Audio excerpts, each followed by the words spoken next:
we'll go ahead and say good evening to everybody. We'll start first with our invocation and pledges of allegiance.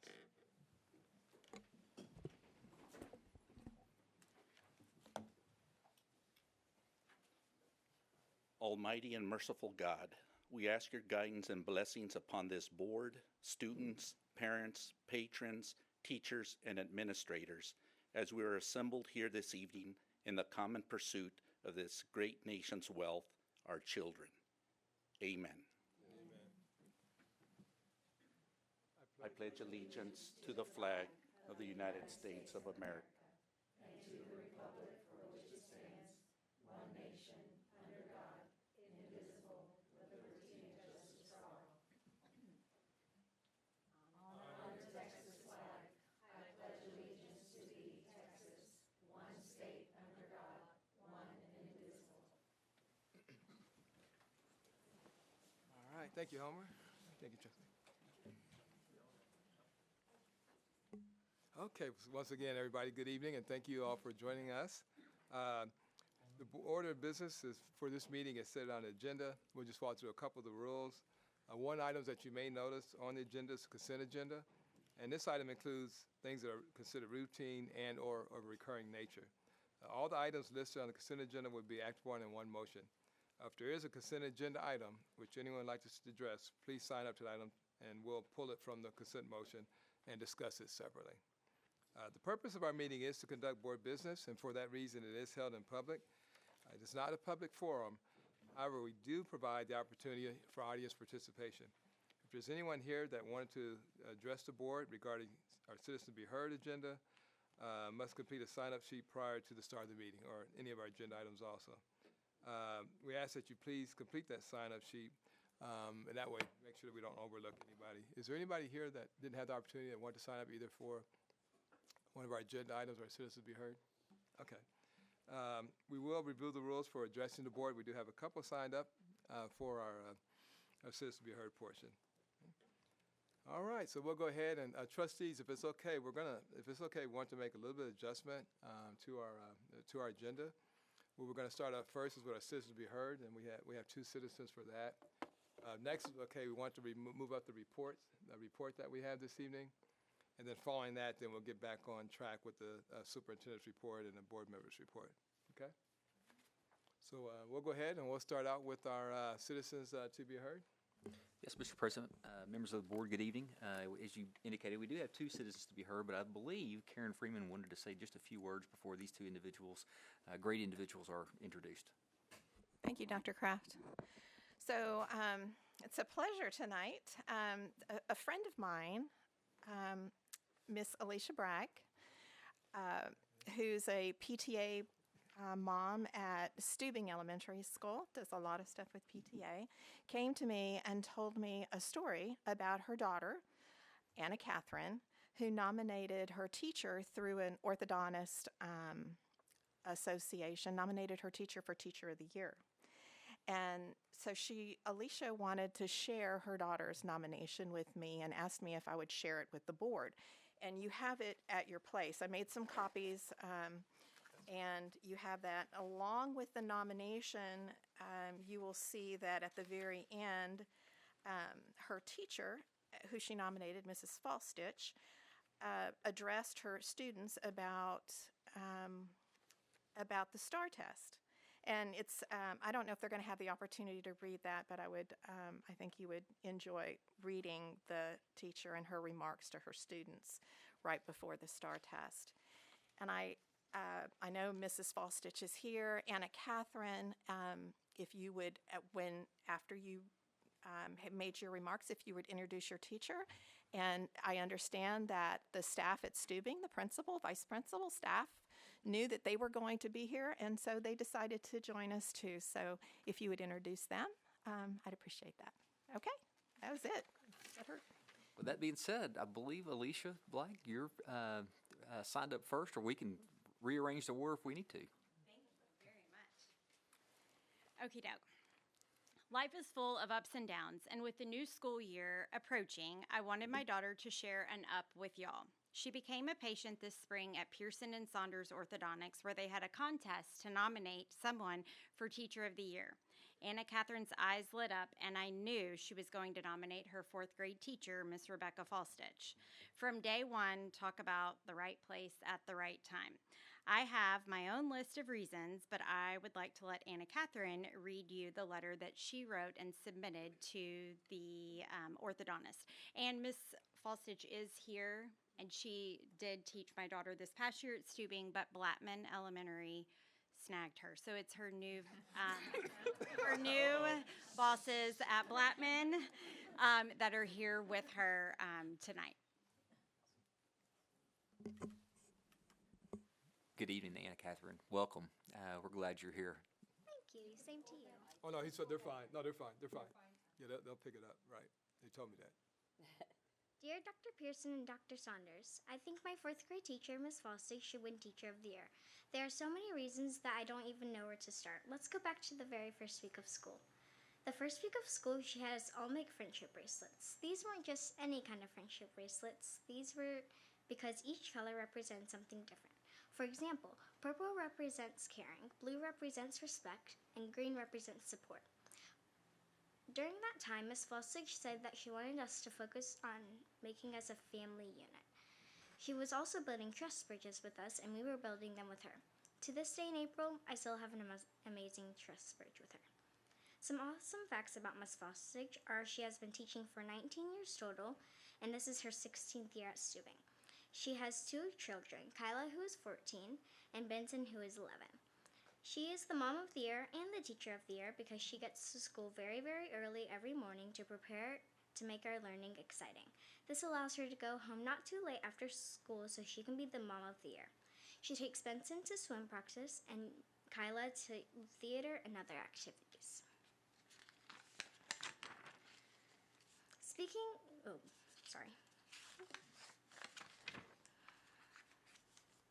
Remember when I told you she created a family in our classroom? Well, families support each other. Miss Falsich has supported me and my classmates in so many different things like baseball games, recitals, and theater performances. She bought a ticket to the Majestic Theater to watch me perform The Nutcracker. It was on a Saturday in December during a very busy time, and she still found the time to watch me do what I love, dancing. Another example of how she goes above and beyond is if you have a summer birthday, she celebrates your half birthday. My birthday is in June, so I got to celebrate my half birthday in December with my classroom family with peppermint cake pops because she knows I love peppermint and it was perfect for the season.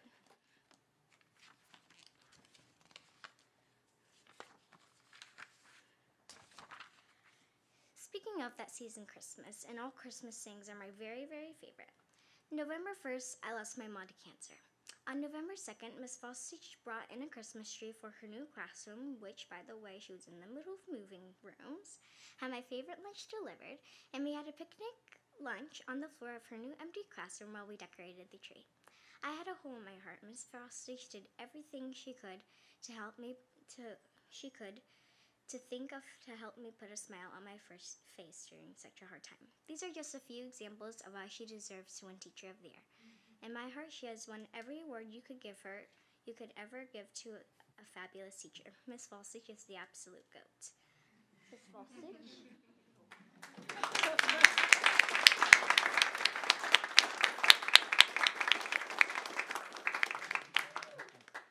Thank you.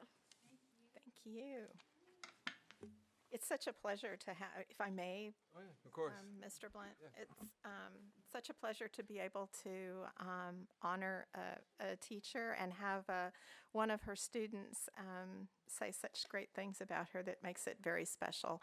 We don't have very many students come and speak before the board, so thank you for being brave and doing so, and it's such great news and happy times, so thank you. Well, and congratulations, Ms. Bostic.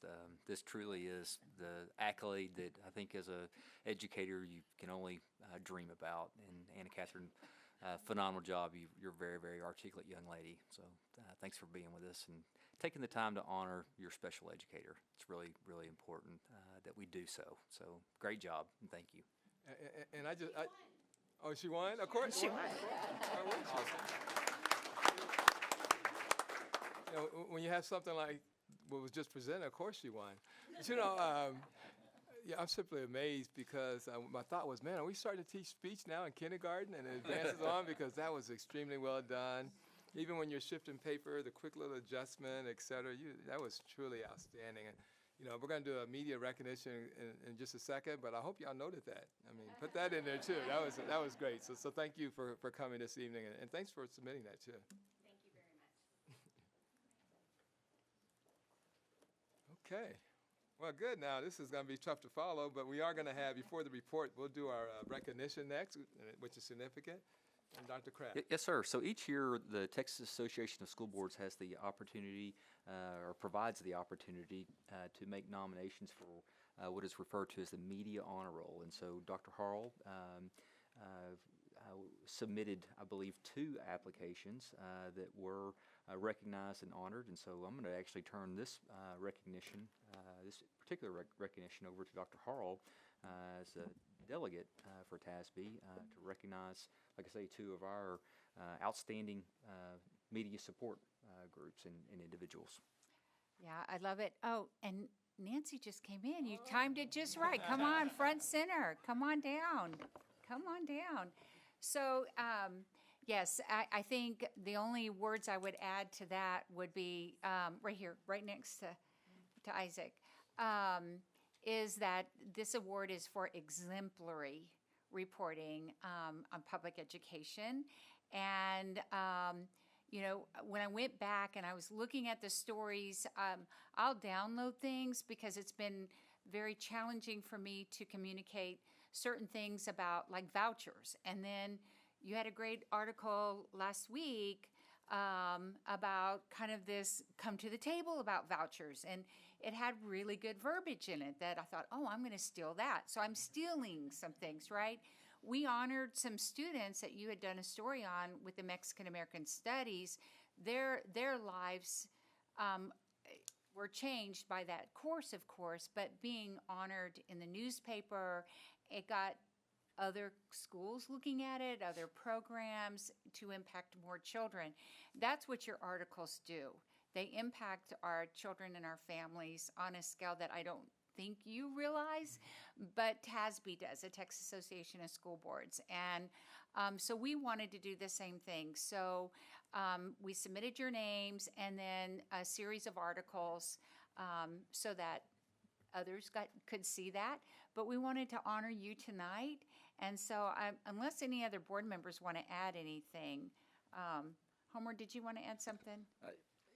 You're such a talented writer, and thank you for being such a huge advocate, for public education. And we're going to miss you on that. Oh, I know, the new deputy. In that position as you. Congratulations, on the new position there at the Express News. But just again, such a wonderful writer, a great advocate again, as I mentioned, for public education and for a lot of people. You champion a lot of folks. I enjoy reading, your articles. My mom's a big fan, and but again, congratulations. And Isaac, I left out a part. Isaac's with the San Antonio Report, and Nancy's with Express News. One of our Isaac's articles I've been tweeting out, just because if you want to know where to get free backpacks, you did a really nice shopping or list of where to go. So I think you take things that are very challenging in public ed, though, and simplify them for all of us. I know you've been covering education since 2019. Nancy's was a teacher, and so I think you never lost that teacherness. She's also come and talked to several groups of the students that I work with during the day in my day job, and both would love to come visit schools and get that insight. I saw Isaac taking notes when you were presenting about your story. So, thank you all very, very much. So we had a gift, and sorry. Yeah, Go go for right it. ahead. I wanted to thank you, Nancy, because you were also very kind when others were not as kind to me, and I appreciate you very much. And I'll get to read you all the time. So we're looking forward to sharing all of those articles that really highlight public education and the importance of education right now. And so I'm just grateful for folks like you that are kind, considerate, and that spread factual information. Thank you. And you also have Trustee Freeman. Yeah, I was going to mention how your, Nancy, your background in education is so very important and adds certainly a perspective on how you write and your support for public education. Both of y'all, just phenomenal. And thank you so much. I think it's one of the things that makes our newspaper, my feeling, our newspaper stand out above several in the state of Texas. And I see sometimes people that I know, trustees across the state, will send me articles that y'all have written. I say, yeah, that's my paper. I've seen that. But thank you and congratulations. Karen, and I just want to add, I think even broader than education, I would just say for both y'all, just your care and impact within San Antonio community and broader has to be noted too. It's interesting, through the years, I know Nancy, we've engaged quite a bit on different interviews and different things, whether it be bond, et cetera, and I've gotten to know Isaac too. But whatever it was, I always felt comfortable that we able to express, report. As long as one of you two said, okay, they're going to challenge us, sure, but it's going to be a fair and discussion and everything else. So congratulations and thank you. Yay. So do we all want to go down? Yeah, Because we have some certificates and some swag.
Okay.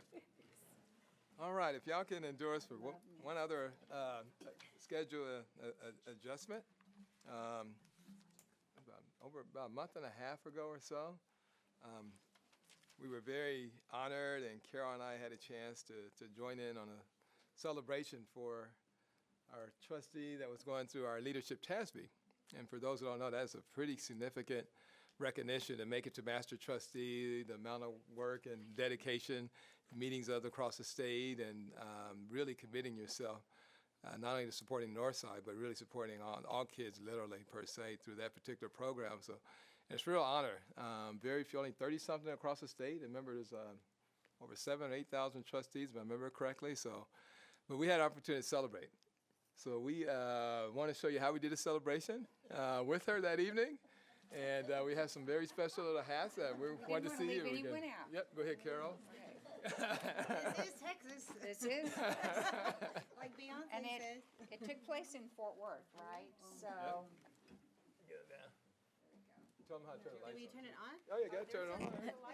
It took place in Fort Worth, and they lit up, and we Yes. were. The part that I left. Oh, did? Oh, that's right. Oh, I'm sorry. You did They, too. I they forgot. light up. Wonder why. Thank you. Everybody was so jealous. You have to pull the little There we tab go. off. Oh, okay. There Yeah? we go. All right. Who's taking the pictures? You ready for the picture? All right. Y'all ready? Y'all got to throw these on. Do we need to come down to? Yeah, why don't we do that? Let's do it right. What are you laughing at, Ray? You're wearing it to every meeting. All right. Y'all look adorable.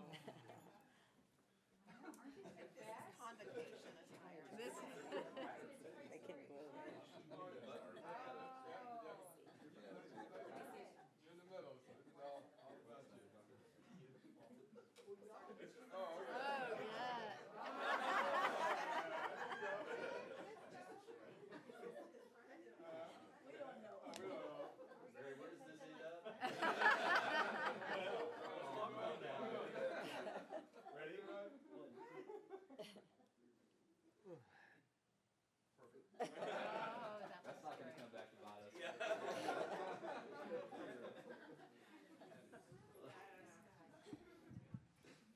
Editing and it'll be perfect. More fun that night. I've seen it escalating every time. Next 3 days. You want to add anything? No. All right.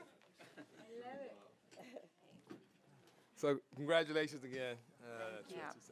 Really proud of that. Thank you again. Okay, let's go ahead and close the meeting out. No, not really.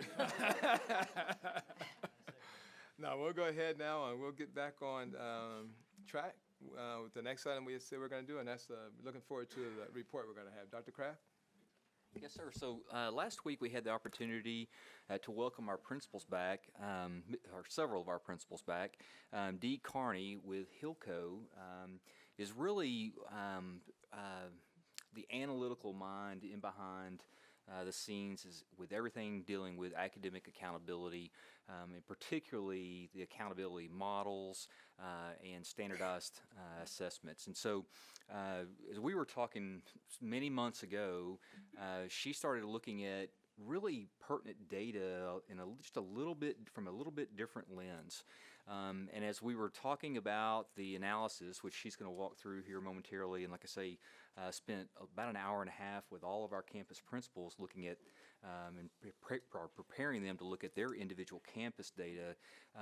It was really, really not only interesting, but also revealing. And so we felt like that this would be worthwhile to spend 20 or 30 minutes to provide a similar overview for the Board of Trustees to see, just like I say, a glance of what our principals experienced, and then try to answer any questions.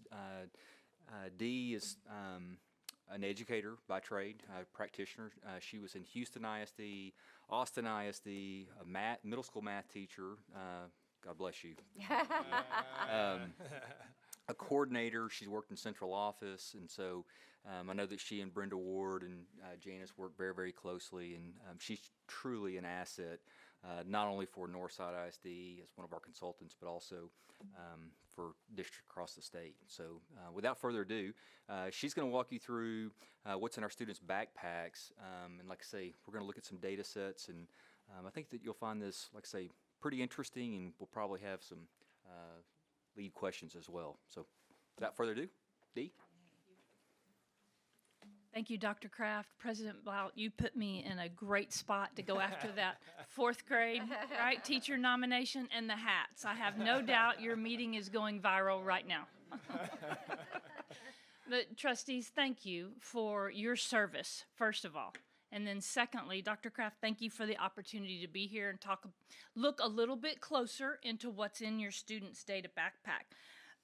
If you didn't get a chance to read the article from the National Education Policy Center, just so you'll know, in the last 10 years, researchers and scholars have made a concerted effort to shift the conversation from achievement gaps, which are typically just focused on test scores and graduation rates, but to shift that conversation into a more balanced approach, looking at multiple indicators, or like we talked about with your principals and Dr. Jordan's work around multiple measures, to understand the opportunity to learn gaps, which can influence, which can drive those achievement gaps. And while the research has been out there for a while, the pandemic certainly shone a spotlight on those opportunity to learn gaps. So when we talk about looking into your students' data backpack, it's designed, as Dr. Kraft said, an opportunity to have a different way to look at student needs, to look at how we make decisions around programs, resource allocations, and not just money, Dr. Barajas, not just money, but people, time, and materials. So that's really what we're talking about here, is an opportunity to learn index. So many of you have seen the Commissioner Morath slide where he includes this in the TEA annual report with various indicators. The one he tends to focus on when I hear him speaking is looking at the gap between college, career, and military graduates and the high school completion rates. And you can see, again, this is in the most recent report from TEA, that about 90% of our students are graduating with their cohort on time, and almost 70% of the students are graduating with at least one college, career, military readiness indicator.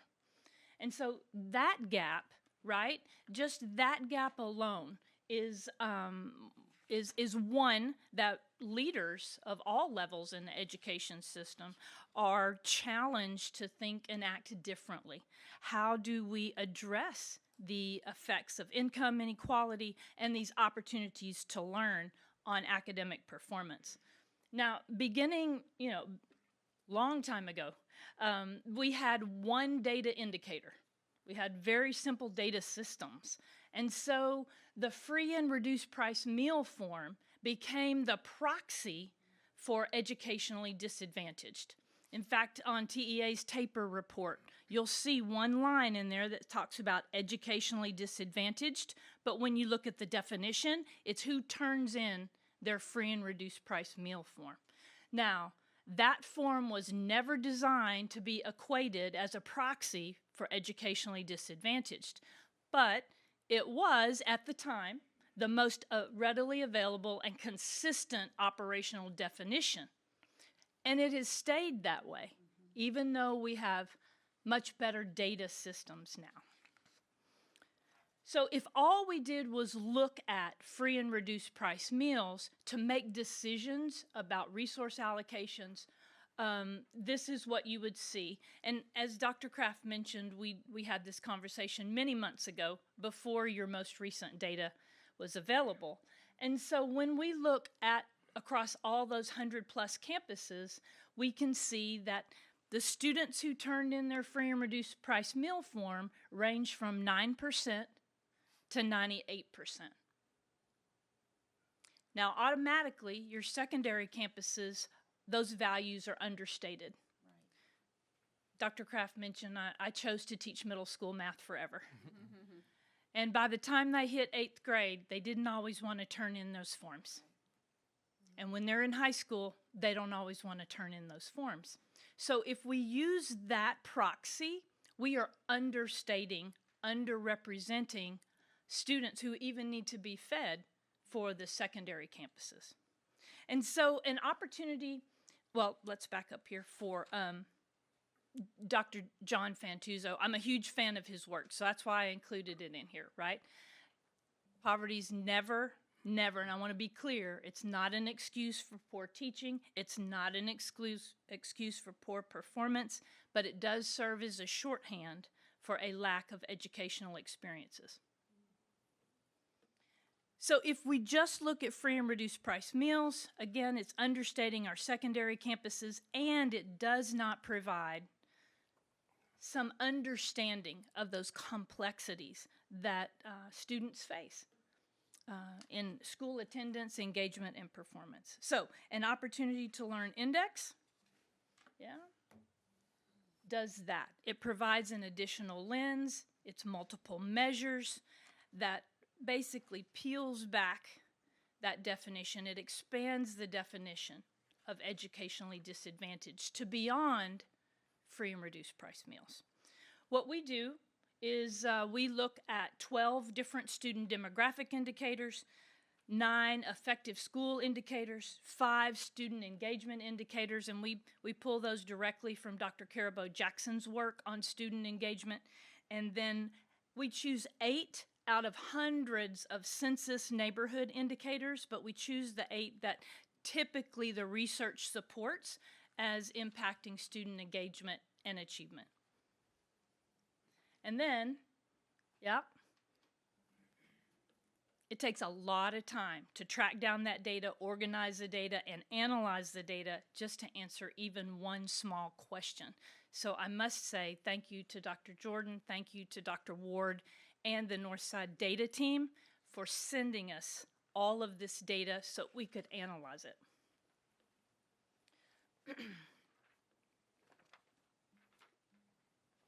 When we met with the principals last week, we absolutely wanted to add value to their work with multiple measures.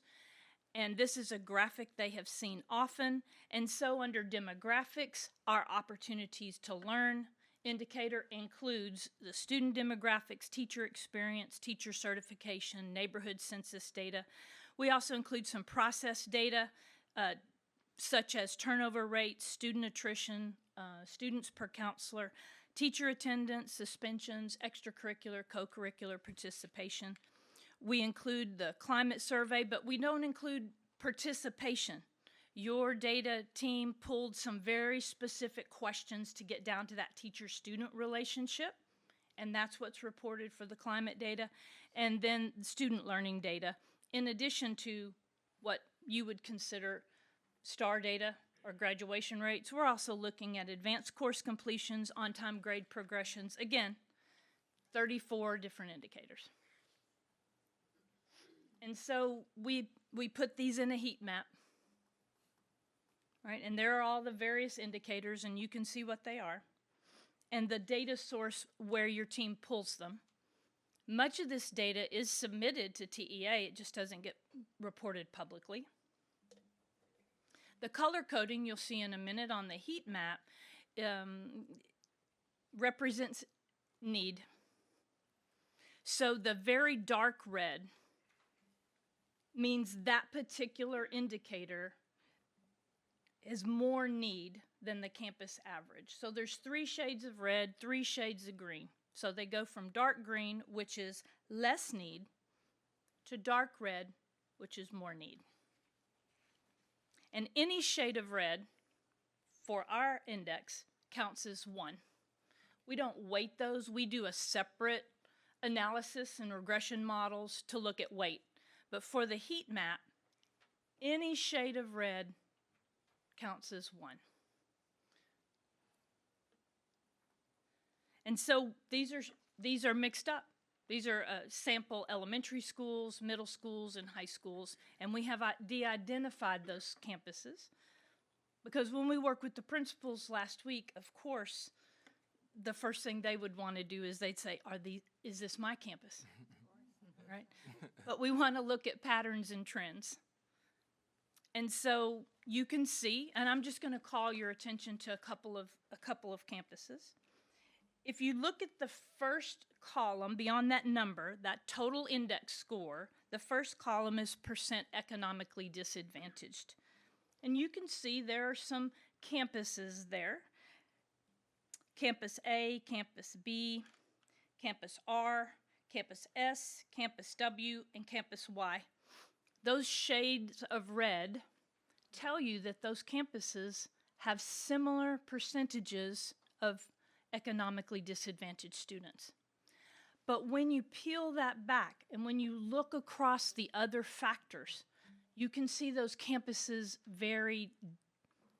are very varied, right, in their students' needs. If you look specifically at Campus R, you can see Campus R in the far right column with your neighborhood indicators. There are 5 out of 8 very bright red neighborhood indicators. Now, rightfully so, principals and campus leaders and executive leaders will tell us, well, neighborhood factors are out of our control. But we have conversations around circle of influence, and educators have a large and wide circle of influence. But if you don't know that your kids go home, and after you filled their data backpacks with all the wonderful things we heard that teacher did, right? When they go home, some of those communities, some of those areas are taking things out of their backpack as fast as you're putting them in there. But if you don't know that, if you don't recognize that those are opportunity to learn indicators, you may not be able to address them the way you would want to. You may not be able to allocate resources that might be needed at Campus R, which looks very different than a Campus A. I think got it. Trustee Duran, you got a question now? I just have a quick question. Yes, ma'am. When we look at the neighborhood indicators, how do you manage the data set, for example, for a school that has a magnet program where the students are coming from different areas of town, and we have two like extremes, one where not a lot of the students live in that area, and then one where variety, half maybe and half come from other places. How do we pull student data, or is it neighborhood only data? So that's a great question. And again, kudos to Dr. Ward and her team. So we ask your district leadership which of those campuses are school choice magnets where they accept kids from all over. And then what we do is we ask for de-identified student addresses. We don't want to know anything about the student. We don't want to know the name other than that address. And for those specific campuses, we drill down into their census block data and we aggregate it for that campus. Based on the student. Based on the student addresses. Now, your other campuses, where they come from their school zone or their school boundary, we use the boundary maps to drill down. But thank you for that question. Other questions?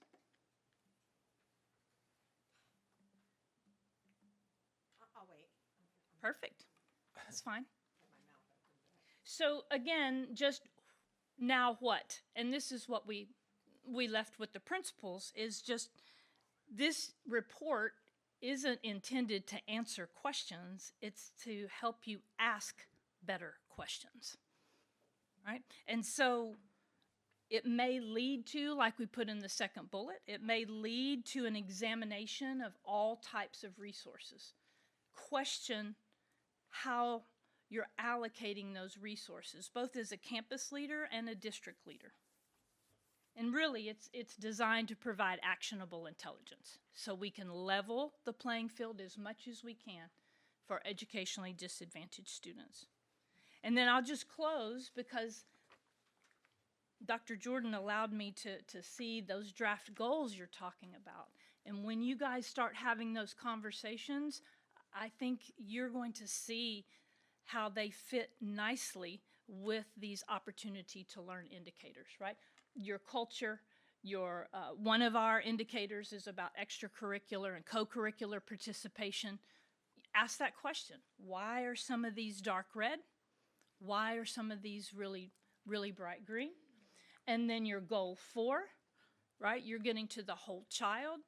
That's what this is about, looking at whole child, not just that one measure of who turns in their form and who doesn't. So I'm happy to stop there and happy to take other questions. Trustee Freeman? I have several. I'll go with a couple first, and then maybe some other people want to ask. One, it's very noticeable that you do not have race or ethnicity as indicators in any of this. Are you completely discounting that as an indicator of contributing to the gap, or is there something else? Why do you not include race and ethnicity? Call them out. We're choosing to focus on the other characteristics that students bring with them, not necessarily the race and ethnicity. And then, so when we look at this, so I mean, I see some of these things here that we've known that could possibly help various student groups. But regarding allocating of resources, truly, how do we know where, because we do have limited resources. If we had an endless amount of resources, we could just take care of all kinds of things. But we do have to prioritize. So how do we know? Do you have data that says if you do this, this, and this, then this helps student achievement or closing the gaps. Or do you have any of that? So in our full report, which you don't have here, right? We don't tell districts what to do. We do make some recommendations or suggest some things. But if I could tell you one quick story about resource allocation, right? So the first time we did one of these, many years ago, a campus principal noticed that she had 25, 30% of her students were chronically absent, meaning those students were absent 10 or more days for any reason. Didn't matter to us why they were absent. We just noticed they were absent for 10 or more days. And that very wise campus principal asked the students why they were missing school. The response that she received was that they did not have clean clothes and they were not going to come to school. So the principal did not ask for an FTE, did not ask for a social worker. She asked for a washer and dryer. And then that resource was open to all to use. And when families would come to use the washer and dryer, the family literacy specialist met them, and they had conversations about how to help your child be successful in school. Back to that circle of influence, and I know Dr. Jordan, I said this to her the other day, it's not always about money. Yes, it costs some money to buy a washer and dryer, but having the families come in, work on how to help their students improve is a different resource than hiring an FTE. That's just one example. Thank you. Other questions? Trustee Carol? Thank you, Trustee Bobby. I got last names. I just had first names. So Dee, thank you very, very much. And I think when I first met you, my kids were single and weren't married. Now I have grandkids in Northside, so I'm looking at the data in a whole nother way, right? So I go back when you were talking about the multiple measures, and one being the perceptual data, which the climate survey regarding teacher and student relationships was mentioned. Where would that show up in the indicators? So it's in the effective school indicators in that peach section. So And it's the very last one on the right where it says climate survey, teacher-student relationships. So that didn't break out differently where I'm just wondering, there's a lot of indicators within that survey, so that they're just all kind of clumped together. Well, what we ask the team to do is, because we don't know all the survey questions, Right. and I believe it's the panorama survey. Is that correct, Dr. Kraft? Yeah. We ask them to look specifically at questions to get at that teacher-student relationship. So this isn't participation rates in the survey. Right. This is I'm just curious and maybe we can talk later about what that was. what questions were pulled out. Yeah. Yeah, that'd be great. And then I saw when I was looking at there, I was wondering what teacher absenteeism, it is there, percent of teachers absent more than 10 days. Yes, ma'am. So, and then what were EBs? It was mentioned. Emergent bilingual. Thank you. Yes, ma'am. Our new EBs. Thank you. Yes, ma'am. Thank you. Thank you, Dr. Harles. Very good to see you again, ma'am. Trustee Duran? I just have a quick question. Yes. We look at neighborhood indicators of language other than English. We're looking at the languages spoken around the schools. Is that correct? I'm sorry, say that again? When we look at the neighborhood indicator of language other than English percentage, we're talking about in that neighborhood what languages they're speaking. Unless it was those schools of choice where they come from all over the city, and then we use those de-identified student addresses. Because that's identified over here also under a number of languages spoken and then the emergent bilinguals and long-term emergent bilinguals. And so you've got different data sources, right? So the neighborhood indicators coming from the census, and then you've got your emergent bilingual and number of languages spoken coming from PEAMS.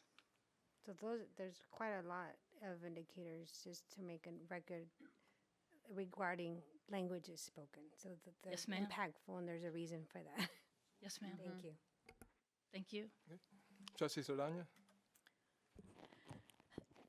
I think this is a great report that you are presenting to our district. And did I understand that every principal is getting the results for their campus? Yes, ma'am. Okay, so. Yeah, so what we wanted to accomplish tonight was allow you a glimpse of really a very similar exercise that the principals were able to experience. We'll load it in Friday Letter. You can see the campus individual That was reports, going to be my question. as well as the full-on district report. And there are some interesting analytics. For example, I would encourage you and draw your attention to talking about excessive absences, 10 or more days missed, not only from the student, but also from the teacher aspect. And there can be some correlations drawn. What we wanted to do with this particular report, preceding what we know is forthcoming with the academic accountability reports, campus report cards, et cetera, which is heavily standardized test driven. Talking about the achievement gap, Karen, I mean, those reports are riddled with looking at data and data sets from different ethnicities, and then of course the big one that we know is the economically disadvantaged student population. Well, let's dig a little bit deeper.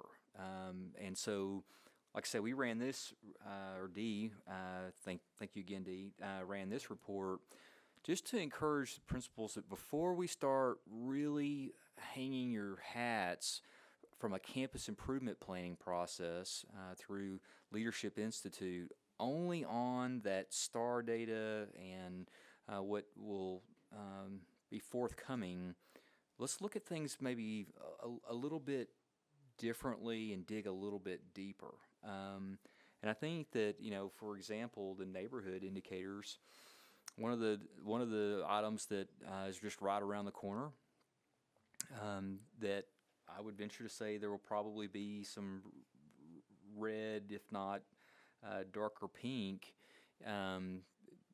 might articulate the need to get out and block walk. Sewell Ross, for example, Sewell Ross Middle School has an annual block walk student roundup right at the beginning of the school year, and I mean that is really a result of the need to go and meet the students and parents or caretakers at the house or living quarters. So like I say, I think that there are some definite takeaways. Yes, the application of resources, but resources can also come in the form of time and intensity with services, as well as human capital. So like I say, I think there's a lot of takeaways that will be very, very useful and will be utilized by campus principals, particularly as they're entering not only the 2 days of Leadership Institute, but really putting together their campus improvement plans right around the corner. And so, yes, we'll load it in Friday Letter, the full district report, as well as the campus reports. It will be a lot of data. Trustee Hall? And may I make, excuse me, President Blunt, one more comment, Trustee Saldana, is this data is from the 22-23 school year.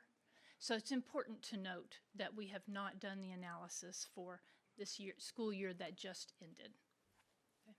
And I'll add that will be forthcoming simply because the feedback that we received from our campus principals last week, it was very positive. And Dee, I don't know if it was shared with you, but not yet, but I'm waiting to hear those success stories. I think it's safe to say they were not only impressed, but I think felt that this was a tool and data that they could actually really utilize going forward. So like I say, I have not heard anything but positive feedback. Well, thank you, Dr. Kraft. Good to know it'll be well used. Yeah, no, actually, that was going to be my question. What was the reaction or feedback? Did comparable schools, did schools that started out one way and then they saw one was red and you're green here, did they have conversations about what are you doing? Even though we have these similarities, did that start?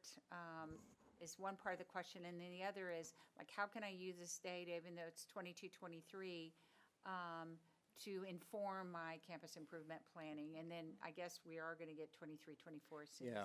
So we didn't want to jump out there too fast. We wanted the principals to become really comfortable, and this is why it was masked. Primarily, I requested it because the natural tendency is we want to compare. We want to get right to let's how am I doing in comparison to my peers? And that's not really the intent as much as it is for campus teams, leadership teams, lead teachers to really take a look and analyze what's going on with our student population and throughout our student enrollment groups. And so I would venture to say, yes, there's been comparisons since they've all received their data. That's just, we can pretend like that's not happened, but it has happened already, or is happening probably as we speak. But again, we wanted to provide, here's how you analyze the data. You will be receiving your data, which they did later that afternoon, and really to use it as a campus planning and continuous improvement instrument more so than anything. Well, and I think the only thing I was going to add to that is the other tendency is to say, not that it's a blame game, I think, but where are we in this? What is our role? Where do we have accountability and responsibility versus look at the neighborhood, look at the poverty, So I'm hoping that was part of it too. What can we do? I think there was a report one time that Dee gave, and it tied teacher absences with student achievement, and there was some of the data that showed that the teacher was absent, the kids actually did really good, but some of that. That's not the trend. Those are outliers. I know, but it was like the principals were really jumping on that. So, I'm just curious as what next steps would be with this, and I think you answered it. And you'll see in the report a box and whiskers. Is that the right statistical terminology? It's box and whiskers, I believe. Regression model. Well, right, but the graphic will demonstrate campuses, student absences compared to staff or teacher absences, and you'll be able to see academic performance. I mean, you'll know. So it is pretty interesting. It really is. Julio. Trustee Freeman? Perhaps I'm just not understanding this correctly, and maybe this will just for future.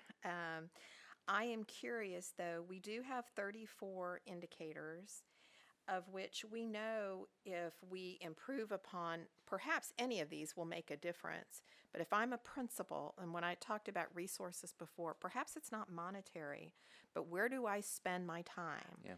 As in, what of these indicators is most important for me to pay attention to? And it might not be those in red. It may be that something else I might be able to make a big difference. So I'm curious as when we go forward and when we start looking at goals and when principals look at their school improvement plan or whatever, I am curious as to how you utilize this so that you know that you're making a difference. So that was actually, I guess I don't want to say the warm-up activity, but all the principals were asked to read an article, and there's a pretty extensive body of research that the greatest effect size as far as a positive correlation to student achievement is expert instructional delivery.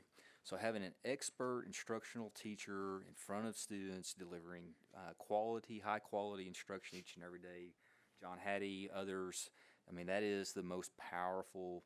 So when you start looking at, okay, well, what are indicators that we can actually, I don't want to say necessarily completely control, but have an impact. Usually they're in school. But there may be some out of school, i.e., neighborhood factors that working with PTA, working with mentors, working with other groups that you can move the bar. I think, like I say, there are some definite case examples, samples right here in Northside ISD that if you look at these indicators, but then you also look at their academic achievement levels and what are they doing differently, there's some takeaways. I really will argue. And again, I'll use Sewell Ross Middle School as a pretty prime example that it can be impactful. I just want to follow up with that, Dr. Kraft, as well. And there are best practices that are being generated now through some campuses. For example, we have campuses that are over 95% free and reduced eligible that right before Thanksgiving get a box of food they can take home if they want to. So some similar things that other schools can pick up with partnerships, of course, at the community, the food bank. But there are maybe best practices that can be shared by those campuses that are successfully dealing with these issues, that have been doing it for quite a long time, that others that are maybe newer to these problems can get some ideas from. Is that something we can Absolutely. share? That's really that is the spirit of the work within PLCs each and every month, which I know, like I say, Ray and C9, our leadership team, guide and direct. But the ability to share those best practices that's the rich part of the dialogue and discourse in and amongst principals, particularly that have a lot of similar indicators there's in-school, out-of-school factors that can be controlled. We can focus on the in-school factors. It's the out-of-school that are a little bit more challenging, I'll argue, like I say, to move that bar. Trustee Saldana? After looking at all of this, I just, as a former high school campus principal, I wish I had had this. Bingo. I Thank wish I had had this. I think it's going to be a tremendous tool for principals. They're going to have to make the decision, obviously, to use it and take it seriously. But working in an area that was low income, I would have loved to have seen all of this. So I'm so excited about Thank you so much for making that connection. And just so you'll know, when principals do come up and talk to us, they will tell us similar things. I knew this about my kids, but I didn't have the data to explain Exactly. what they were bringing with them or not with them every day. And just having this heat map helps them see that. So thank you for sharing your experience. Okay, Trustee Harrell?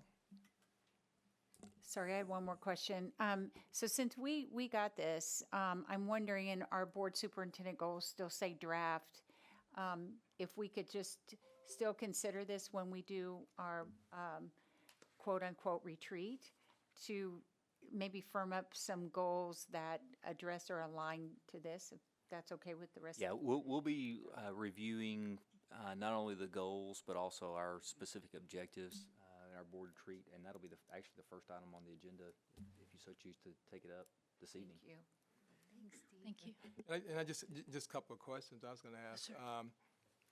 How much flexibility do we have to modify some of the indicators of Northside? And I'll bring up an example. You know, we say, I think it's a single female parents, for example. You know, in our community, some of our community grandparents are just maybe an element we want to look at. Or even military. Most people don't realize the major factor military plays in neighborhoods and other categories. So I wasn't sure how much we as a district or how much each school may have that capability to Sure. make these indicators. So if there's something you want, just let Dr. Kraft know, and we will look for that indicator. Okay. It might, perhaps there isn't a data source for it, but we will look for that, and we can certainly customize Okay. it to what's most important to the district. Yeah, and because there are quite a few, not to overwork it, but there's a lot of data sources even beyond census. You may have heard of CI Now, for example, in San Yes. Antonio. And, we get a lot of data from Yes. now. Up Partnership is heavily into data now. There's some others, and looking at their elements that they're getting may enhance us also. Absolutely. The other one I was going to ask, and Karen sort of asked at the beginning, and I'm cheating a little bit because I think everybody knows I speak quite a bit around the state about racial, ethnic, not only achievement gap, but opportunity gap and expectation gap, et cetera. I think one thing we have to be careful of at Northside is have a good answer if we're not going to have those as indicators. I think it's important that we really look at that. And part of the reason why is not only because it's important when we're trying to address the issues we are, but just because the challenge we're having as a nation with equity and other things, you begin to see, we don't want to have that impression that, okay, Northside's not doing that because of other things that are going on. So that's something I think we really need to dialogue a little bit more about. Well, and I think one of you made a really good point. Those particular racial, ethnic, demographic factors are all over your STAR data. They're all over your graduation data. They're all over your TAPR from TEA. So that they do include a lot of that. We just didn't bring them in here. We wanted to look more at programs since you have to make some program choices. But I do hear what you're saying, sir. So thank you for that feedback. Yeah, I was going to say they fit those categories too. Yes, sir, they do. Okay. Yes, sir. Well, and you have, emergent bilingual, immigrant, so there's a few in there that are under demographic that would move perhaps to race and ethnicity. Yep, thank you. Okay. Good, any other questions? Well, good, thanks for presenting to us and working with us. And thank you, Dr. Kraft. Thank you. Thank you.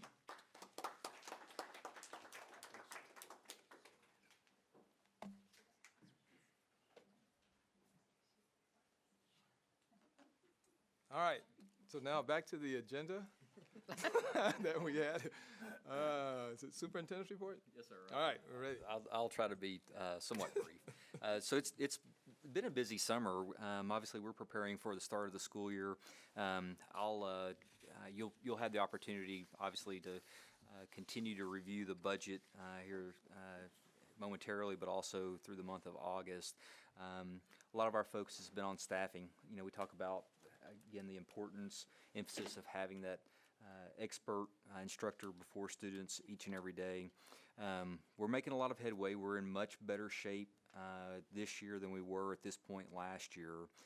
We do, and we're still working as of the staffing report yesterday, looking to hire 101 general ed teachers, and we're at 107 special education teachers.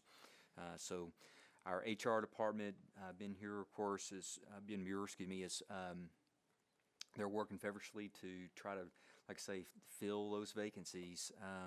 But we knew and have known that, like I say, this was going to be a pretty tall task, especially with this hiring season. So 208 total vacancies in classrooms, and like I say, they're continuing to work the hiring process, but that's going to be the case across the state. There's just a pretty tremendous shortage right now. Again, Ms. Aldana, it was great to celebrate with you in Fort Worth with your leadership TASB graduation and becoming a master trustee, and then also our very own board president, Bobby Blunt, was also recognized at TASB SLI for the James B. Crow Yeah, award. but no, let's keep it on Corinne now. That's fine. So did a great job. I really did a great job.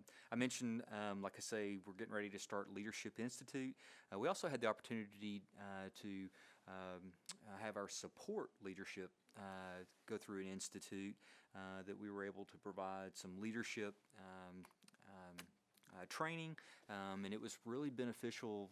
They had the opportunity, very similar to like a TASB SLI workshop, where there was a menu to select from, and so all of our non-campus leadership directors, assistants had the opportunity to engage in that, and it was great to see them. I think it's really important to invest in all leadership development. I know that, like I say, our focus in many cases is on the campus leadership, but a lot of the support leadership roles are equally important. So, like I say, we had that institute on the 26th and 27th.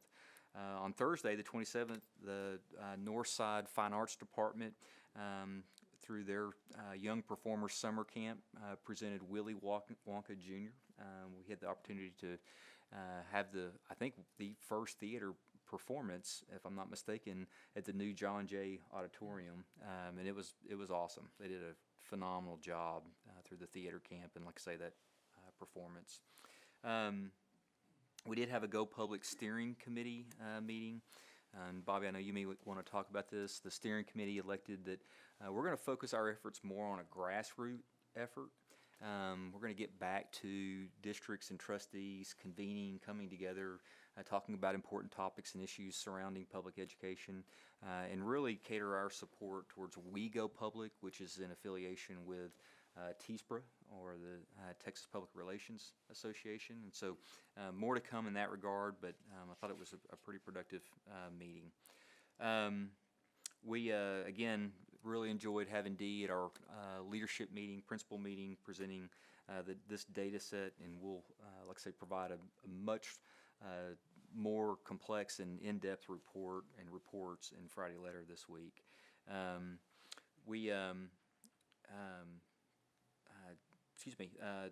had the opportunity to visit with the Northwest Democrats on Saturday. They wanted to hear me speak, so they got a full dose of almost an hour. We talked a lot of important topics surrounding public education, obviously vouchers, the upcoming legislative session, school funding, staffing challenges, and they were a great group to visit with. I know they had a lot more questions than we had time, so really appreciate the invite and being able to, like I say, talk about some of the major challenges and issues that are current but also forthcoming. And then finally, like I say, August 19th, mark your calendars. We're going to be kicking off the school year with first day of instruction. So it's going to be here before we know it. I know that, Bobby, you sent around a calendar, and thank you again for all of the events and speaking opportunities. And so if you haven't had the opportunity to look at it, please do. And like I say, it's all about to get started very, very quickly. This Thursday, Friday, we're looking forward to our Athletes and Coaches Summit at the sports gym, and then, of course, new teachers on both secondary and elementary on Monday. So here we go. With that being said, that is really my report, and I'll try to answer any questions if you have any. All right, thank you, Dr. Kraft. All right, now we go to board member reports. Are there any board members? I'm sure there are reports. All right, Trustee Harrell.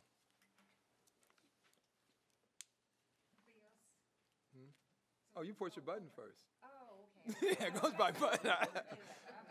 Yeah, it goes.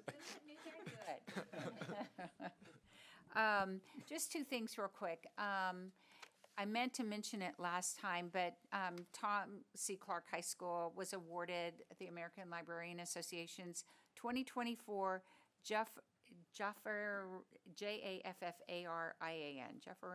Award for Freedom Walk Program. And I'm going to read this real fast because Lucy Podmore is the librarian there, and she entered it. But it's $5,000, and it recognizes excellence in humanities programming in school libraries that serve grades K through 12. It was selected from a competitive group of proposals. This year, the award included school libraries serving 9 through 12. Previously, only school libraries served K through 8, so they were the first 9 through 12 that won. But I love the summary the most. In the face of legislative threats and scrutiny against public school libraries and access to resources, Clark High School's winning program centered on the freedom to read and engaged the community to understand the fundamental rights of students to access a diverse range of information and literature in their school library. And they did it for the first time last year, and Corinne and I went, and it was phenomenal. It was in the courtyard, and kids and teachers were participating. It was phenomenal. But Lucy redesigned the school's traditional observance of Banned Book Week into a Freedom to Read Week, introducing the Freedom Walk. Collaborating with social studies teachers to align the curriculum, the Freedom Walk occurred during student lunch periods and comprised of 5 stations centered around various censorship issues: First Amendment rights, censorship terms, school district collection, development, and reconsideration policies, books as windows and mirrors, that was my favorite, and voter registration and education. The interactive stations gave nearly 500 students the opportunity to reflect and learn about their own experiences with censorship through games and introspective prompts. And this is Lucy's quote. The Freedom Walk stands as a vibrant example of how interactive, thoughtful programming can ignite engagement with critical societal issues among young people. The Freedom Walk is more than just an event. It's a catalyst for change, inspiring students to take an active role in their communities and in broader democratic processes. What we noticed, and Corinne and Karen, if you want to chime in, is how engaged the students were. And then at the stations continue to grow and grow. It started out kind of slow, and then you saw more students telling students and bringing students. And so we were there for the entire time. It was really, really great. So congratulations to Clark and, of course, to Lucy Podmore. The other thing I was going to acknowledge, so Saturday there was a teacher fest, and it was at the Whitty Museum. The founder of the San Antonio Leaders and Teachers, which is an incredible organization, giving teachers a place to collaborate, to learn, to grow. Anyway, the founder is Jen Maestas, and she's a Northside grad from Business Careers High School. She and her team put this together, and the entire, I forgot the name of the hall that's there, but it's the largest room. You've all seen it at the Whitty Museum. It was filled with vendors, and hundreds of teachers stood outside and then made their way inside. And I think I saw Grace. I saw Grace in that hundreds and hundreds of throng, and Grace is a great teacher at Meade Elementary School. Grace, do you want to add anything? What was maybe your favorite vendor that you went to? The Alamo was one, a great one to like for kids to learn about. You can take kids to field trips there, and then there's also community. There's also classes teachers can take there as well. Yeah, I like that too. And the changing story of the Alamo, right?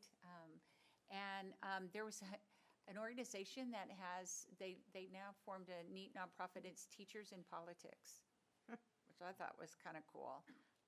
But they had everything from mental health to museum. It was phenomenal. It went on for 4 hours, and it was packed the entire time. So pretty good. But kudos to Jen and the SALT team. And that's it. Good, thank you, Trustee Harlan. Trustee Freeman, we'll get you. Thank you, Mr. Blunt.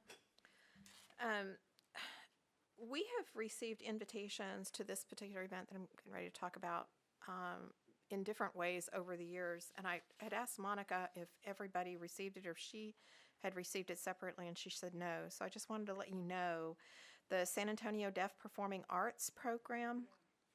Did you all receive invites? Okay, then I won't go into it. Reminder, it is July 26th. And in the past, Monica, they have asked us whether we were going or not. I assume that we just show our badge and I would assume so, since I'm thinking they send it directly apparently to everybody here, so maybe that's how they would expect it Yeah, to RSVP. there is a $15. No, it said on the invitation that we got, it said. Oh, okay. All right, well, thank you, and I'm glad you all received that. I would encourage, if you haven't been before, to go. It's pretty phenomenal. And Carol Broderson, does she still work for Northside? I know she's very involved in the, I don't believe so, that she done? her name had a different. Mr. Galindo is not here. He might know. She used to work at Stevenson with us with our hearing impaired children, and she coordinates some of that. It's very. She was also at she was also at Stevenson too. She does No, the performance. the events at Marshall. Yes, thank you. And it's at 7 p.m. And also, I was listening to the last State Board of Ed meeting. State Board of Ed is going to take up in September.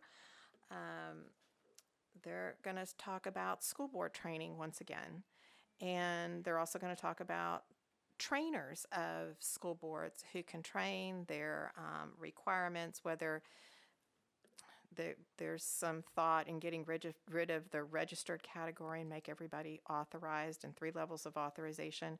Anyway, I had talked to a couple of GR people at TASB, and Dr. Harrell, I know you have a board meeting, a TASB board meeting coming up. I know that would be a topic of conversation. Please let them know, find out if there's anything that we could do, talk to our SBOE members before that September meeting.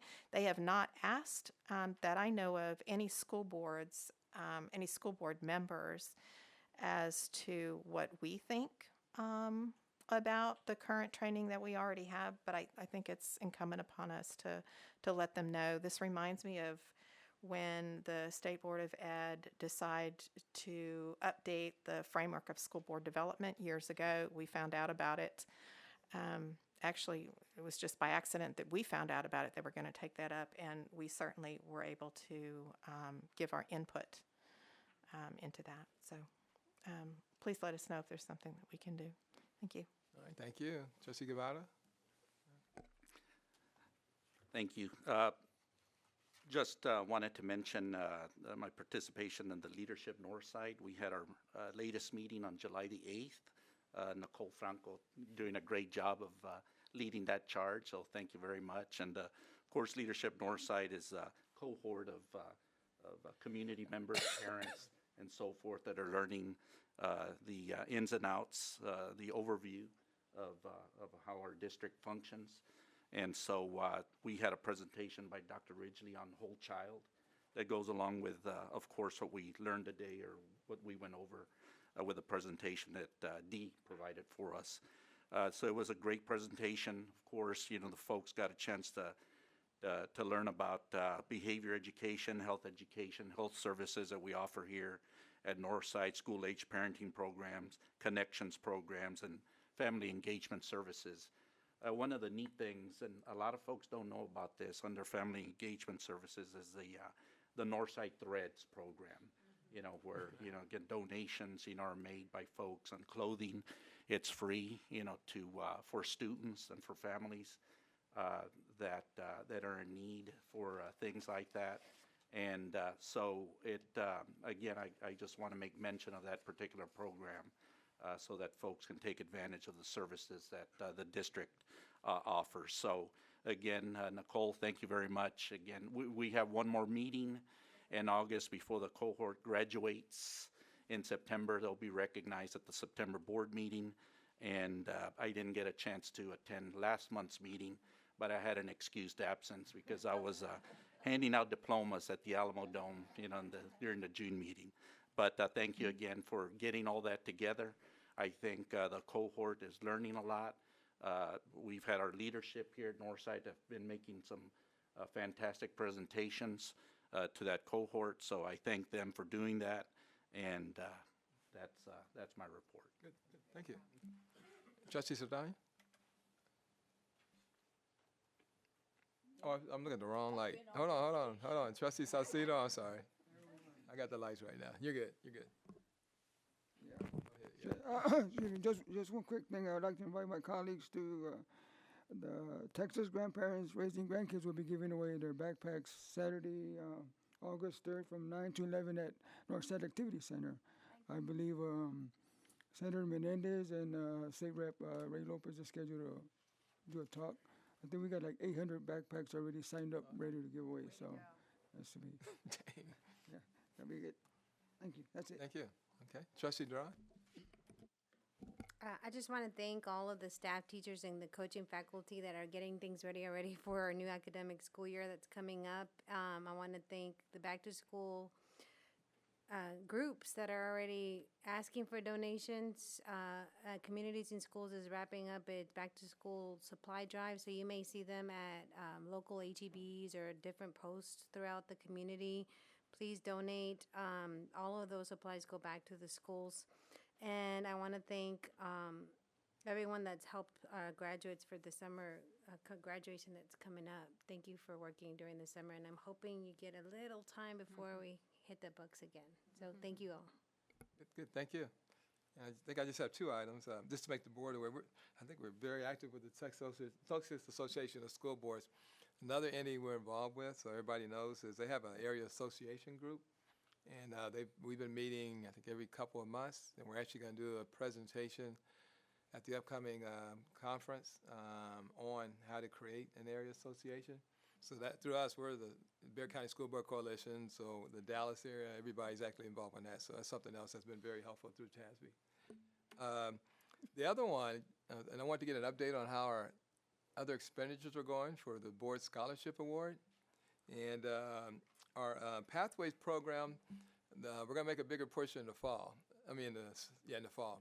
I think there's only a couple that actually leverage it in the springtime period, correct? 3, yeah, I saw that. I was looking real quick, yeah. 3 so far, but we'll, that's just getting the word out and picking that up. But at least that helped out 3 folks, so we'll keep the board informed on that too. Okay. Bobby, were the new members, do you know what that second part of the HB money that we won was used for? The first you saw, we gave it to the 2 teachers, Correct. right? Future teachers. But Bobby, I don't. I'll let Ben, you want to describe the Pathways program? So I don't get it wrong. Yeah. Yeah, so Pathways program is for our instructional assistants to go back to school. We're reimbursing them per credit hour. Yeah. Okay. So that's part of our. What you guys kind of offered was to help increase that expense. Sorry, to increase that expenditure. So. Okay. Yes. Good. Bobby, one more. Okay, One then I'm more. going to throw my last Okay, one out. go ahead. This is an illegal one. I'm sorry, Barry. I'll probably get in trouble for this. But we're talking on the hallway. This is a big celebration for a 75th year. So I was trying to think of a new rhyme to go with it. And back in the back, they came up with "We Thrive on 75." So, we'll see how far that goes. That's unofficial, right? I'm not saying any names. We can make anything work. Go ahead. Trustee Saldana? Monica, I want to thank you for registering us for the conference. I think today was the first day, and thank you so much for doing that for us. The Texas Con. Yeah, That's the TASB Texas Education Con. it's here in San Antonio. No, so the early bird and VIP for hotel was back on July 9th, and then first day of registration for actual registration for the program is today. It's the last week in September, and Yeah, it's not till we September. register now. Yes. Yeah. Well, Monica registered us, I think. You did everybody. You did. Yeah. Oh, thank you. So if anyone is not going, we're talking about that. The deadline is August 27th. I need to cancel you prior to that date.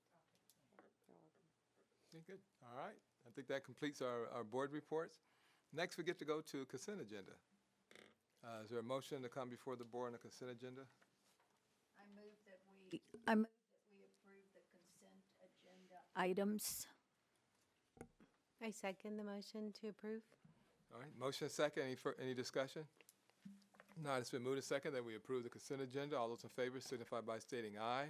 Aye. Any opposed, state nay. Okay, motion carries. Good. Thank you all. Now we'll go over to business and finance.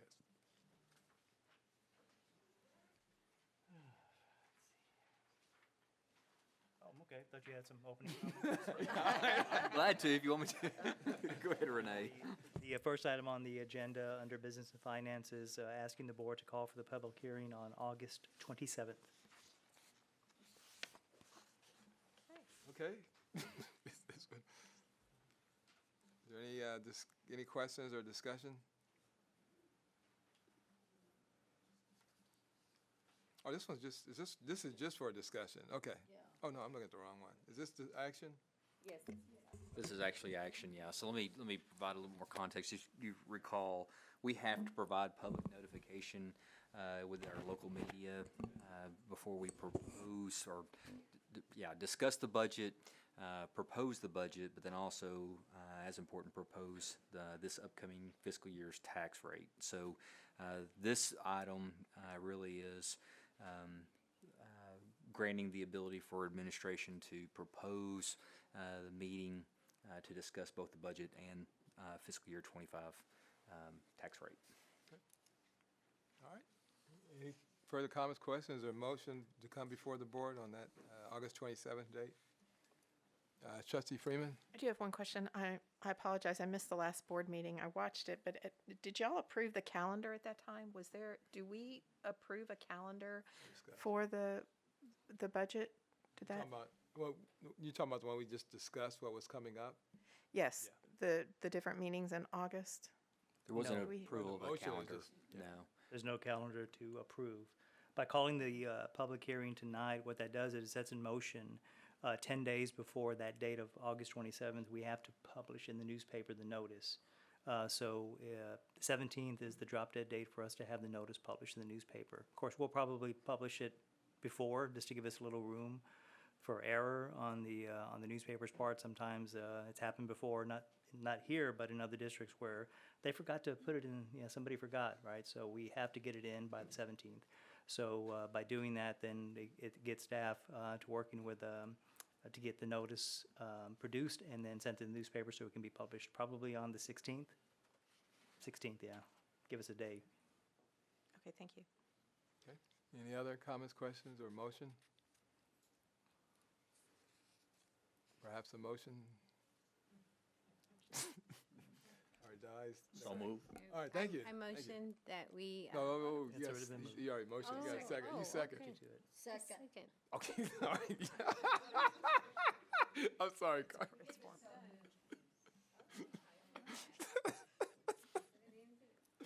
All right, it's been moved to second that we approve the notice of the public meeting to this meeting of August 27, 2024. All those in favor signify by stating aye.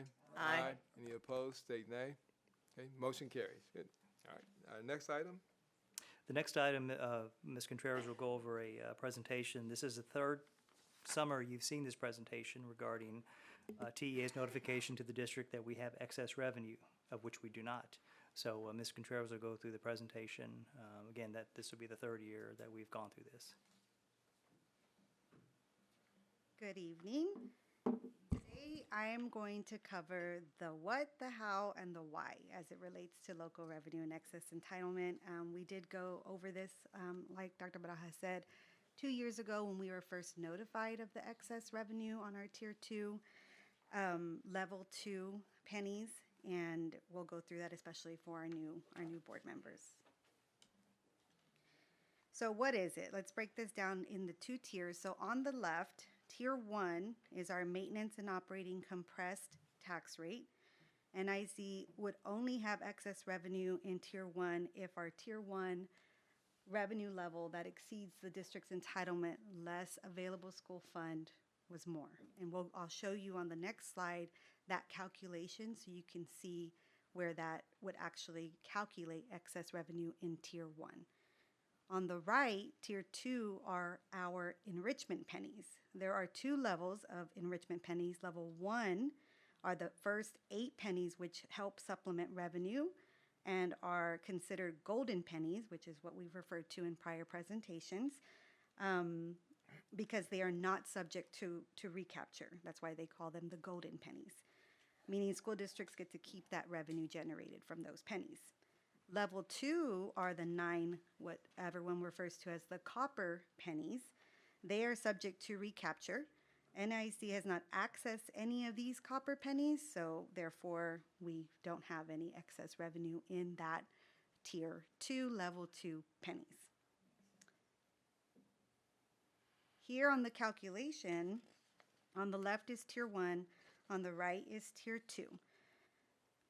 On the left, Tier 1, TEA uses this formula to determine the portion of the Tier 1 entitlement that the district is responsible for. This is called our local fund assignment, or local share. That's row D. Because our local share, row D, is less than our net entitlement, row C, you'll see on that table, we have no excess revenue, and therefore owe nothing back to the state for Tier 1. And so we were notified for Tier 2 excess revenue, and I'll talk about that on the right.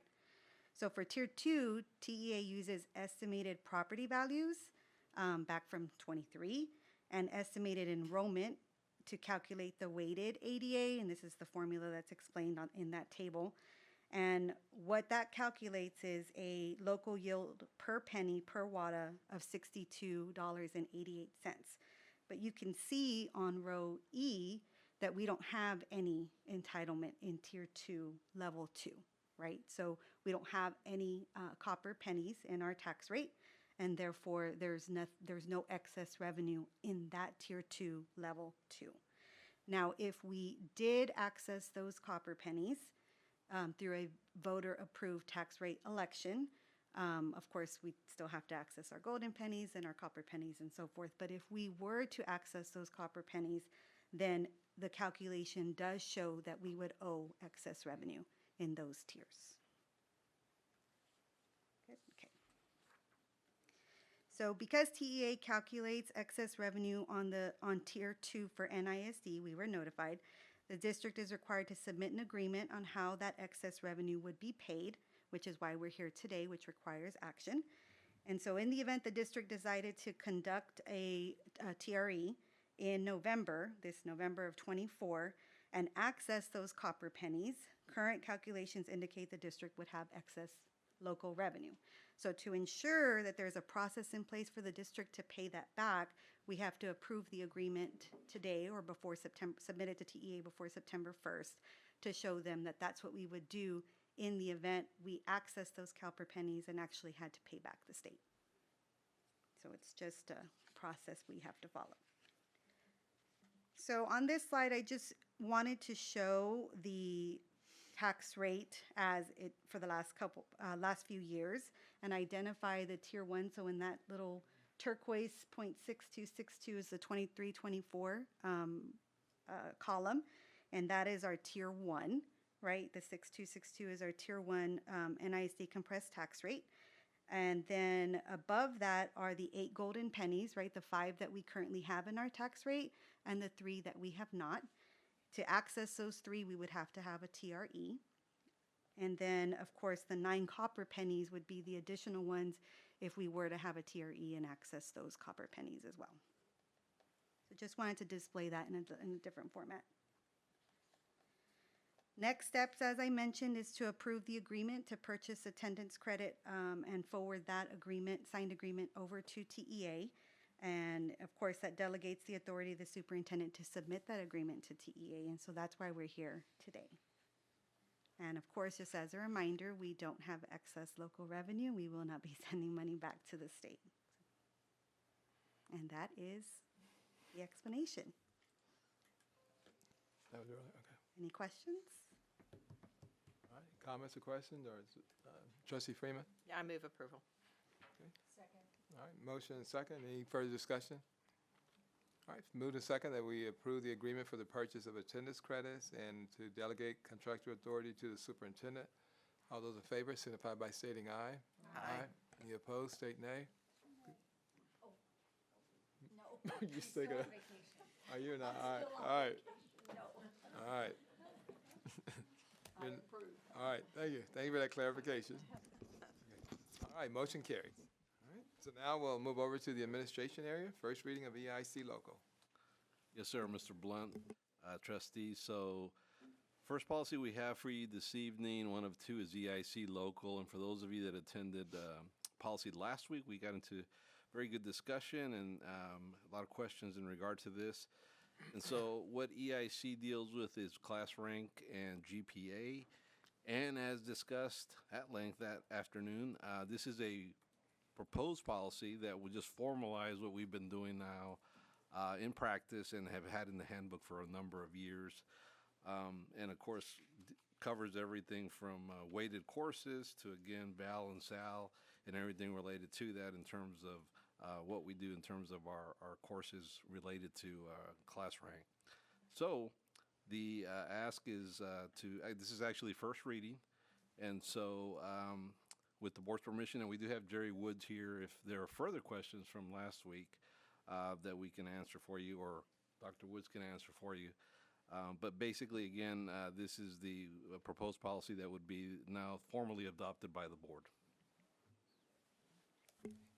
We had a pretty in-depth conversation and discourse with the policy committee meeting, and like I say, we're going to be bringing back some different options, looking at how some other districts go about class rank, but we also just notated that this is in essence a policy that reiterates our practice and our procedures already in place, and so any changes going forward, obviously we'd have to phase in over the course of a year to year, really starting with a 6th grade class, seeing that that's when students begin taking high school coursework and for credit. So, so like I say, this EIC local policy doesn't exist currently, but we'll be asking for your consideration in the future, so that, like I say, we do have it in place, and it really is a reflection of our practice already. Okay. All right. Again, this one's discussion. Any comments or question? It was quite a lengthy discussion during policy committee, but, you know, okay. And Jerry, thank you again for all your hard work putting this policy together. He's been working on this, I believe, for probably the better part of the entire year. So appreciate it. All right, good. All right, so let's go ahead and first reading of FC Local. So next, Mr. Blunt, we have FC Local. And so this one, also discussed last week, deals with attendance zones and boundaries. And really, if you recall, and if you have it in front of you, two changes to this one.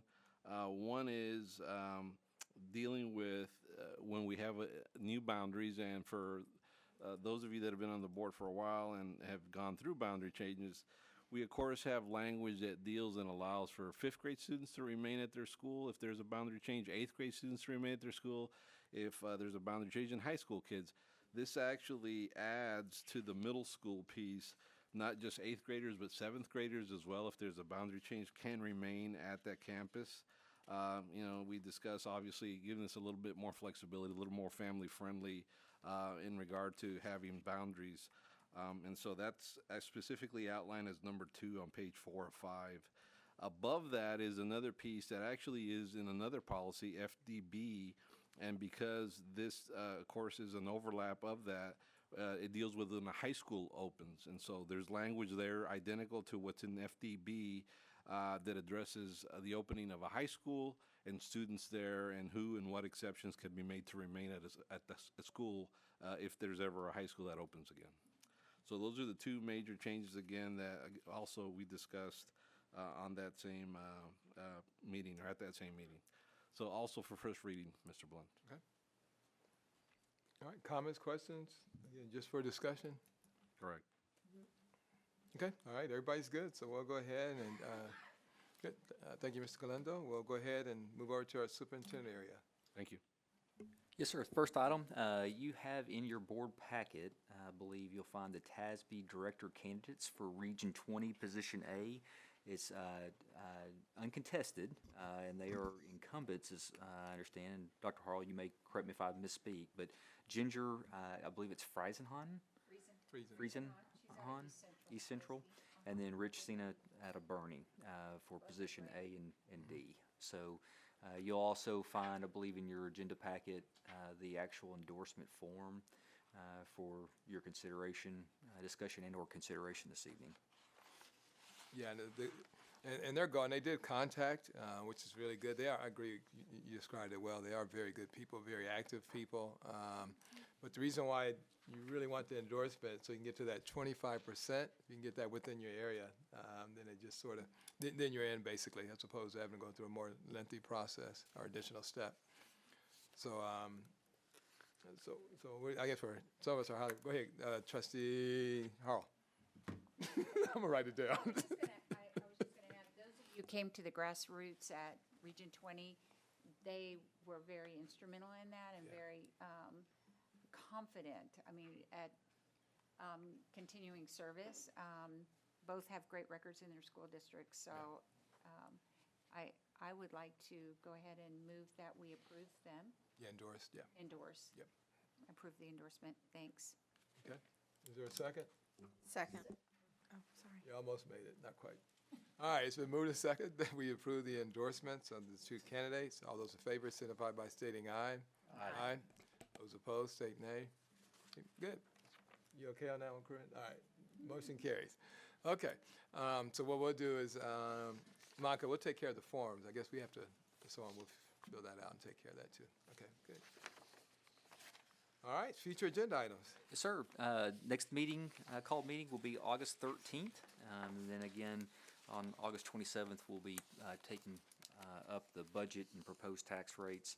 I should say budgets and proposed tax rates. But the 13th, we would like to introduce the new central office directors and campus administrators. So this will require us to have the meeting at the Activity Center at NAC. We'll have a reception prior to, and of course we'll communicate the details. And then, like I say, we'll have the opportunity for them to briefly introduce themselves as we did in this past year. We anticipate that they'll probably be somewhere in the 60 to 65 range new principals and directors joining us. So it might be a little bit more brief introduction to you all. We'd like to bring back EIC, FC Local. There's also a request. We have the ability from a public information request standpoint to identify or designate 10 days that are typically associated with holidays, i.e. spring break, et cetera. So we'll bring that in for your consideration as well. We mentioned the fiscal year 25 budget presentation, which will be on the 13th, and really probably the meat of the agenda, along with an MOU for our Education Foundation. We've been in conversation over the course of the summer, spring. The Education Foundation is interested in hiring a director or funding the hiring of a director, and so you'll see the MOU that will be inclusive of them having their director, which will be a district employee, but again, will really primarily take care of the needs of not only the board, the NEF board, but also the various functions and support needed throughout the course of the year. And then we anticipate that we'll probably have a couple of appointments by the time we get to the 13th that we'll need your consideration to prepare for the kickoff of the school year 6 days later. So that it's not a real heavy agenda right now, but that's what we have, like I say, in the works. Good. All right. Any board member questions, comments, additions to the agenda? All right, good. So we'll go ahead, and now we're going to get ready to go into our executive session. So the Board of Trustees is now at 7:40. Okay, we're going to stay here. Yeah. Some of us Stay haven't here. had dinner. Oh, you want to go? Well, remember, okay, that's fine. We can go into. Okay. Oh. Remember, we got another meeting in there too, so either way. Oh, that's right. Yeah. That's right. Okay. And this I was thinking this that's should where only we were take going, about, but what, five minutes? Oh, okay. Yeah, Sure. once you clear out, that's okay. Okay. So beginning at 7:40, convene in a closed meeting. Decision to take place on items that were listed in the agenda itself, pursuant to the government codes.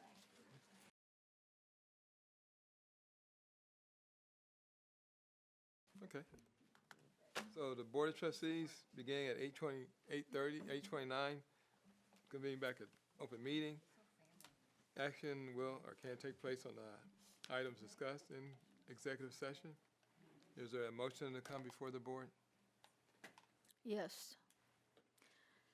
I move to approve the resignation agreement related to the employment of Ileana Chang and further move to rescind board action to propose the non-renewal of the term contract of Ileana Chang.